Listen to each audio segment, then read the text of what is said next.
sumakay na daw siya sa kabaka. Hindi pa naman umaalis kasi nga, hindi pa siya alam kung eh, naka-headset. Hindi siyempre, headset na yun. Sabi doon sa kanya kung may gumagano sa kanya.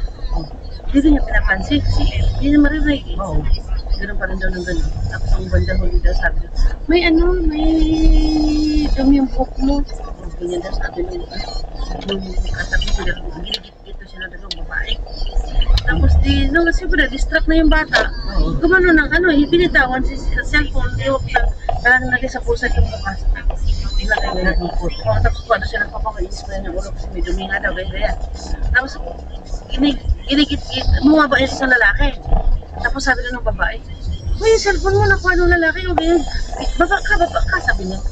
Yung dalawang babae daw. Siguro yung dalawang babae ang kumuha kasi na-distract na doon sa lalaki. Wala. Kuha cellphone. Kuha.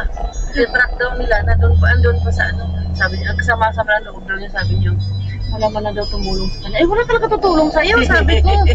Kasi mamaya sila pang balingan nung magnanakaw. Kung ganyan.